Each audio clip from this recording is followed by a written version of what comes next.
No, he's got the short porch because I could hit him out there fairly easy. And of course, what I liked about it had the short porch in left field. You know, for a right-handed hitter, it was great. That wasn't exactly a pitcher's ballpark. You know, you could take a leak over the left field fence from home plate. I mean, it was a terrible facility, but we made do with it. You know, I often wondered if we'd have had a facility like the Mariners have now, that the Pilots would still be here. But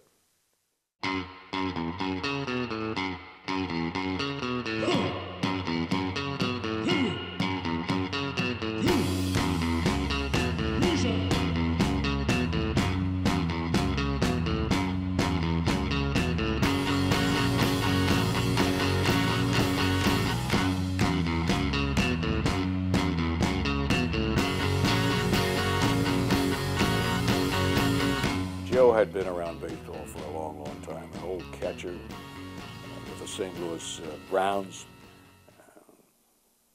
coaching with a number of Major League Baseball teams, and then had a good reputation of being a good guy, a player's manager. And they liked Joe. They would tease him. Joe would probably make some wrong decisions during a game, but they didn't care. They just loved the guy. I didn't think he was a good manager at all, but I liked him as a person, and I loved him as a writer because he was a magnificent character. And part of his magnificence was that he didn't belong in that role. And he had sort of a coach's mentality and demeanor. A coach's job is to sort of, you know, be a jolly guy, keep everybody pepped up, you know, be a sort of a funny guy. That's sort of a sidekick to the coach, sidekick to the manager, drinking buddy of the guy who's really running the team. Most teams are run by, you know, fierce guys or stern guys or businesslike guys. Joe Schultz wasn't any of those. He wasn't businesslike, he wasn't stern, and he wasn't fierce. He was a jolly guy, always saying funny things. And so he became extremely quotable. I remember one time we lost about, I don't know, we lost about 14 out of 12 games. And Joe walks in and he says, "All right, men, up and at 'em, fuck 'em all, let it all hang out." This was really good advice, you know. We're getting our butt kicked by Kansas City, and I figure his job's on the line. He's going to be tight and mad, and he takes off his glasses, wipes them down, and goes, "Goose, have you ever got laid in this town?" We're in the ninth inning. I don't remember the score. I think we might have had a 2-run lead. Bases are loaded, and Willie Horton's at the plate. 2 outs, and Gellner's knees are knocking out there, and I walk to the mound, and Joe Schultz comes out, and I think, well, here we go. Joe's going to give us something to get out of this jam. And he kind of looked Gellner in the eye. He said, "Shit, meat, get this guy out so we can go get a cold Budweiser," and turned around and walked off the mound. But I thought Joe did a good job of keeping the players relaxed. He always said, you know, that when the game is over, have a bud and relax, and that was his kind of saying. But you know, I just enjoyed him and that he tried to keep the team. You know, he didn't try to put a lot of pressure. Go out there and play your best. If you made a mistake doing something, or they'd talk it over and, you know, explain to you what you should have done. And so I enjoyed Joe. For me, it was a fun experience. Joe Schultz was probably one of the best managers I've had without having to know much baseball. Joe was very good at having people pull in the right direction together and like each other and get along. As a tactical manager, he was horrible. But he had Ron Plaza sitting alongside him, and he'd just lean over and say, "What do I do now?" And that was fine, and we knew it, and that's okay. So he got the how-tos from other people, and that's what coaches are for. So. If he'd have been a better manager, we wouldn't have risen that far in the standings anyway. We just didn't have the ability. That was another thing about Joe. He felt sorry for us. You know, he told us we just didn't have the talent. A couple of times he would actually say something to that effect. To me, Joe Schultz, who managed Seattle, was the smartest manager I ever met in my life. You know why? He played me. It's the truth. I deemed him a genius. I don't know if people knew this, but he worked for years at St. Louis as a St. Louis Cardinals coach. And of course, one of the things we found out is he owned a lot of Anheuser-Busch stock.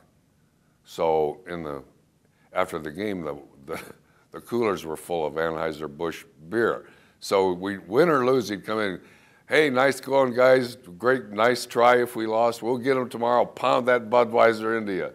I remember a couple meetings, you know, you have a meeting before the game and you go over to hitters and the pitchers say, well, I want to do this, want to do that. And Joe says, okay, let's just go get them. High and tight, low and away, and let's go pound the Bud afterwards. He gimped, you know, he had that bad leg. And, men, pound that Budweiser tonight. Pound that Budweiser.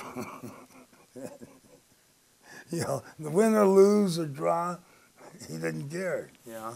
Hey, boys, pound that old Budweiser. This is before the game, you know. Somebody ordered a Bud, and he said, we're going to pound some Bud tonight.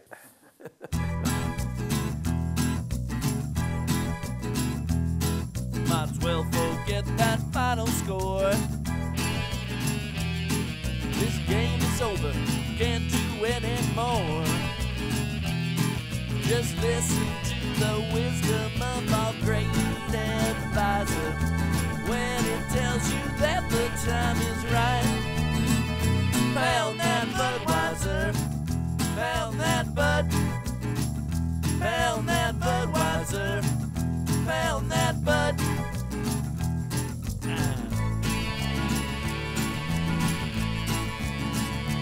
Pound that Bud.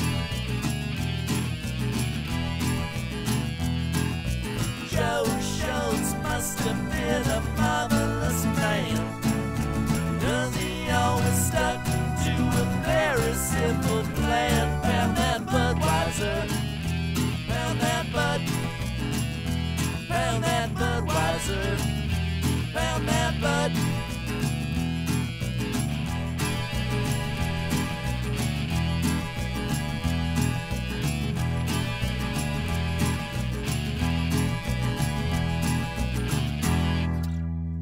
The season got off to a good start. In fact, the manager, Joe Schultz, had predicted that the Pilots were going to finish third in the division. They managed to stick around in the upper part of the division for the early part of the season, but about midway through the season, injuries started hitting. And they didn't have anybody to replace those frontline guys, and pretty soon they just went into a tailspin. Well, I got caught up with it just like everybody else. We had a decent spring, and players live in fairyland. Fairyland is, hey, this is where we could be. We could really win this thing. When Gary Bell won on opening day, and we won 8-0, I thought, hey, this ball club could go places.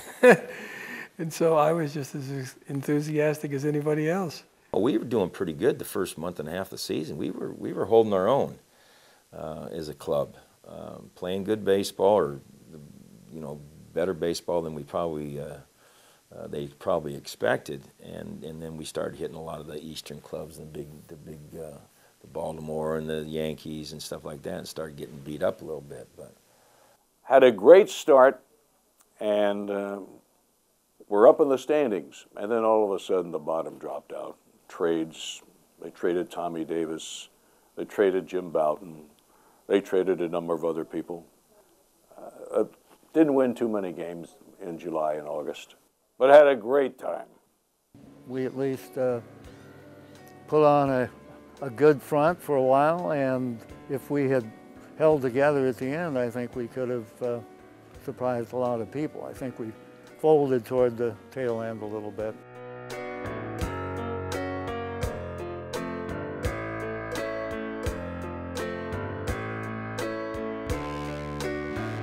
We didn't all suddenly, start playing badly. We just started playing to our recent recent performances, which is what put us on the benches of all those teams. No one likes to lose. I mean, people hate losing. And so, you know, to keep their jobs, I mean, they wanted to win. They wanted to, you know, do well. I mean, everybody does.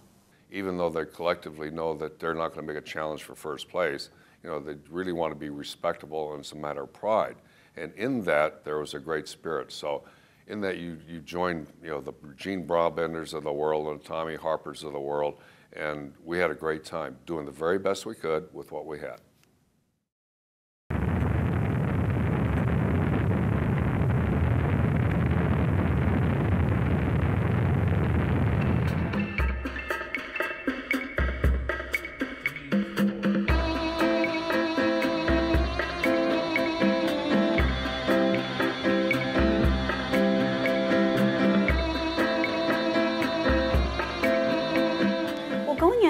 To 1969, the national mood was really a sense of crisis. 1968 had been a particularly traumatic year in the United States, and when you look at what historians have said about the late 60s, their books are titled things like Fire in the Streets and The Unraveling of America and Years of Discord. So there's a real sense that the nation might be coming apart.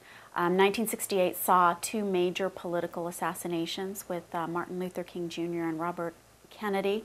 You see the fifth or sixth year of major rioting during the summer of 1968 after Martin Luther King Jr.'s assassination. That's the year of the Tet Offensive, when, you know, Walter Cronkite goes on television, the most trusted man in America, and says the government's been lying, essentially. We are in a stalemate in Vietnam. Major protests on campuses and in cities across the country. And so really a sense that either a revolution's coming or there's a severe polarization in the United States at that time. One of the things I thought was very funny about a ball team is that they were completely isolated from the rest of the world. They were like a pod, a little pod that traveled around as a unit. We got on the bus together, we got on a plane together, we went to the restaurants together, we went to the ballpark together, we went to the bar afterwards, the bars after. So it was like, and the rest of the world was an annoyance. Now, I think we were aware that the world was changing, and not all for the better, but not all for the worst either. But I can't really recall that that had much effect on the Seattle Pilots or how well we played or how poorly we played. Well, I knew what was going on. You know, you can't live in this world with all the things that were taking place at that time with the Panther Party and you know, all the demonstrations. You had to be aware of it. I was aware of it, you know, and it touched me in a lot of ways, not physically, but mentally it did, because it's still one of the best places in the world to live, the United States and America, and I'll fight anybody to tell me that it isn't. And we're not perfect, but we'll get in there. And baseball was just part of me. It was all of me. And that's all I cared about those things, but I wanted to go play ball. Those years, as volatile as they were, you know, and I was having to be with the Oakland A's when Martin Luther King was shot and assassinated. What a horrible thing. We were in Baltimore right after it happened. The armored guard come in, BARs loaded on the street corners, and you know, you go, what in the world's going on? You know, and you stand there, or at least I think the people I was around, the athletes were just mostly shocked, in awe, and somewhat saying, what is wrong with us as a society to have this happen? We would drive through Oakland, for example, on our way to the ballpark. I'd go through San Francisco or Haight-Ashbury or something. We'd go through a neighborhood where there'd be street demonstrations, and the kids would be out there in the streets with their beards and their sandals and marching against the war, and you could smell the marijuana haze and stuff. And so the guys would roll down the windows and holler at these kids, you know, hey, how about taking some more drugs, or you know, why don't you people go take a bath? And this is from players, by the way, who were all taking amphetamines and sleeping pills and all sorts of drugs of their own, you know, and hollering at these kids for taking drugs. It was very, was very interesting. It's one small step for man, one giant leap for mankind. With a man on the moon. There's another memorable moment. And that was a Sunday at Seattle Stadium. The PA system that day was hooked up to the broadcast. The game stopped. We all heard, they've landed. Stillness. You could hear a pin drop out there on that Sunday afternoon. Big crowd. They were all tuned to the PA system. It was quite a day, no doubt about it.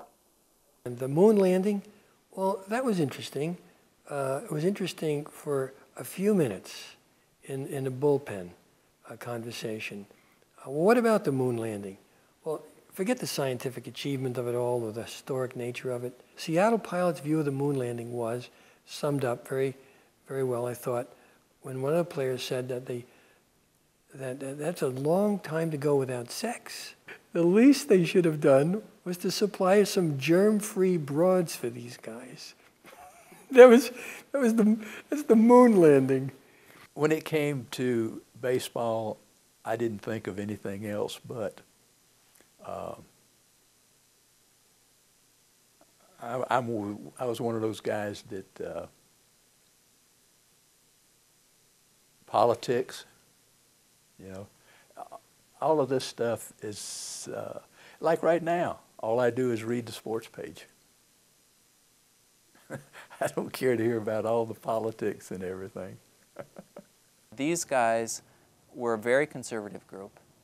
And so they weren't sympathetic to the war and the protests. One of the players, Steve Hovley, had come from Stanford.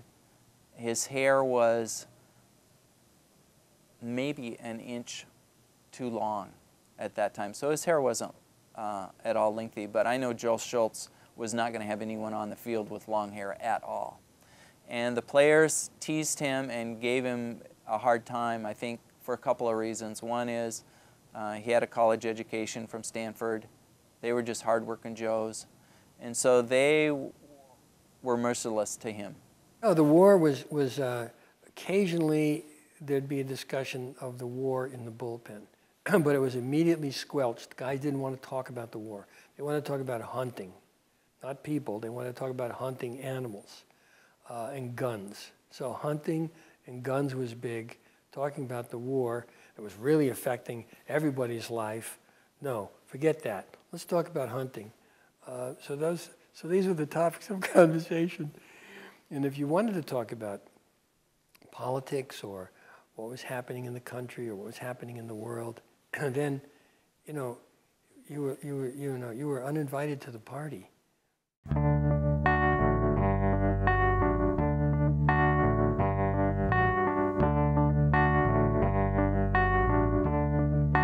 was very apparent by mid-season that the local ownership and that the operation of the franchise was not going to be in the black and that they were going to have major problems. The attendance was disappointing. All of the retrofitting for the ballpark that was supposed to be done by the time the season opened, it wasn't even done by the time the season ended. And of course, they started off pretty well in the season, but then, as you'd expect with the team of scraggly veterans, their injuries hit and the team, like most expansion teams, started to not play so well as the season progressed, so they started to lose. Nobody wants to go see a ball team that's not winning. They lost 98 games, almost 100 games.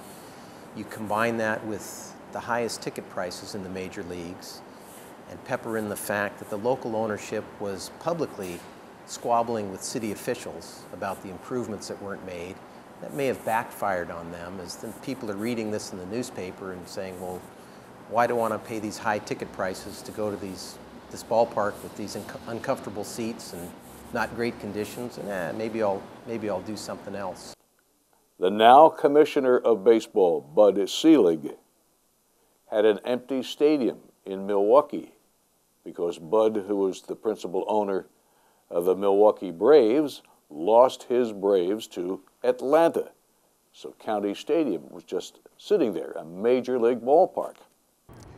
When Selig read in the newspaper that the Pilots were having trouble and might relocate, he contacted Dewey Soriano about possibly buying the team and moving it to Milwaukee. Selig and Soriano reached a secret agreement to sell the team and move it to Milwaukee. When this came out, Major League Baseball said, it's no big deal. It's an agreement. We have no intention of moving the team. We're working hard to keep it here. They had advanced the team a small amount of money. It was something like $450,000 to get them through the rest of the season, and they said they would try to help find a buyer in Seattle who would keep the team here. Well, there were problems with that because there was no Major League ready stadium. The Pilots had not done well in their first year, and it was during a time of bust in Seattle. There was signs, billboards up around town saying, you know, well, the last person who leaves Seattle, turn out the lights. I don't think anybody was making any plans to buy a home up there, let's put it that way. Because at that time, Boeing's was going to shits too. Boeing's was, I mean, for how many sakes, those Boeing executives that had these, at that time, $500,000 homes, they're trying to dump them for 100, 200,000. You know, I mean, the whole area was just kind of like in a flux at that time. And it was a tough time for the whole economy. These people couldn't withstand those financial losses they were faced with, and nobody had stepped forward to take over the team. I think it was the end of July, if I remember, that they were having financial problems, and there was a little rumbling going on, and are we going to get paid? And we did, but I know as the season grew older, they were quite concerned about getting paid. And whether whether you're like it or not, you're in tune to what's going on, and you hear certain things. And it was always an issue of funding. It was always a matter, are they well capitalized? And it seemed to be an issue. Most of the money was borrowed. The big financier was Bill Daley, who was a former owner of the Cleveland Indians. And he had a lot of money, but he didn't really want to spend it. And when people didn't flock to the ballpark the way that it was anticipated that they were going to, Daley decided he didn't want to put any more money into it. Early on in the season, somewhere about June or July, they knew that there were going to be problems because the attendance figures and the finances were just not matching up to their projections, and they knew that they were going to have to get some more money to get through the season. That was not coming through attendance, there was no TV contract, and so the money had to come from somewhere. They would have played there again the following year because Bill Daley had said in a press conference that I think we owe it to Seattle to give him one more year. And so one of the writers, who's now deceased, on the Times wrote a big column blasting Daley for saying, we should give you one more year or something. And he just was terrible. It was the worst possible thing that could have happened. And I think Daley just threw up his hands and said, well, I guess they don't want it after all. When they were trying to save the team, this gentleman, I believe his name was Warren Campbell, who was the president of the Bank of California, had said that the bank was not going to participate in loaning money to any would-be buyers of the team. They had financed, I think, about $4.5 million of the team's original funding and said, we are not going to be a part of this. It was very difficult to try to find somebody who was going to keep the team in Seattle, while at the same time there was sort of the path of least resistance going on in Milwaukee to move the team. The City Fathers tried to save that franchise. They did everything they could. But one day in Chicago, all the American League baseball owners, from Gene Autry right on down the line, met in Chicago, and they decided to take that franchise away from Seattle and move it to Milwaukee. Had they waited maybe 2 more months, the Kingdome would have been on the drawing board at the time, and that franchise would have stayed.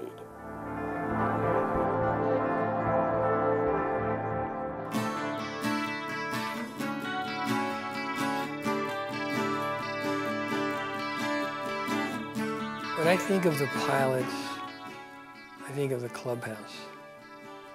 Small, cramped clubhouse. I think of a rainy day when everybody's sort of trapped in there.